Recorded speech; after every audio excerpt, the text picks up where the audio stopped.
Сәлем достар. Бұл фильмнің алдыңғы 2 бөлімін көргеніммен есімде онша қалмапты. Жалпы маймылдар тақырыбына аса қызығушылық танытпаған едім. Бірақ бұл фильмді көру арқылы әңгіменің жалғыз маймылдарда емес екенін түсіндім. Режиссер Мэтт Ривз фильмді ауыр драма ретінде көрсетуге тырысқан. Ол бұл кезекте Цезарь атты маймылдың оқиғасына көп көңіл бөлген. Кейіпкердің өз халқын осындай қиын сәттен қалай алып шығуды ойлаған қолбасшылық бейнесін егжей-тегжейлі көрсеткен. Фильмді қарап отырып сонау Вьетнам соғысы есіме түседі.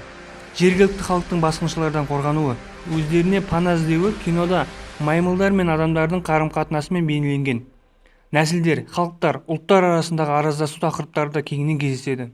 Сюжет бойынша кейіпкерлер тіршілік үшін күрескен Цезарь бастаған саналы маймылдар мен оларды жау көретін полковник Макколо бастаған адамдар жасағы болып екіге бөлінеді. Бұл жерде еш жақты тым жауыз қылып көрсетпеген. Әр қайсысының өз шындығы, мақсат, мүддесі бар.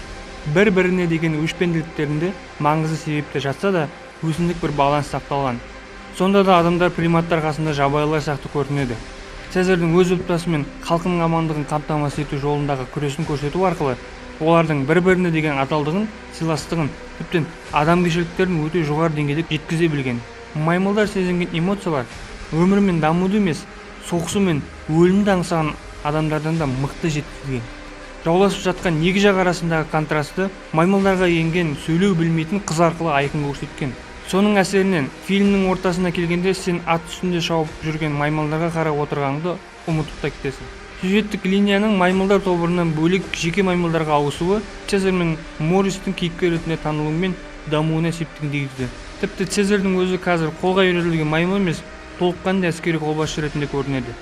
Соғыс әдеттегідей тікелей қарама-қарсы шайқастар арқылы емес, басқаша қызықты мәндерде көрсетілген. Әр сценалардағы бөлшектердің маймылдардың қозғалысын, мимикасын өте нақты қылып жасауда графиканың рөлі өте зор. Осыншама сапалы картина көрудің өзі көзге жағымды. Қозғалысты қармайтын құрылғының жылдан жылға қарай дамуы осындай керемет нәтиже көруге септігін тигізуде. Фильм саналы маймылдардың оқиғасын тәмамдайды. Бұл оқиғаның аяқталуы келесі бір жаңа оқиғаның басталуына әкеледі. Қазіргі уақытта келесі фильмге сценарий жазылуда дегенді естідім. Қанша дегенмен негізгі оқиға өз мәресіне жетті. Жалғасын кейін көре жатармыз. Мен бұл фильмге нық 8 деген бағаны қоямын. Келесі кездескенше.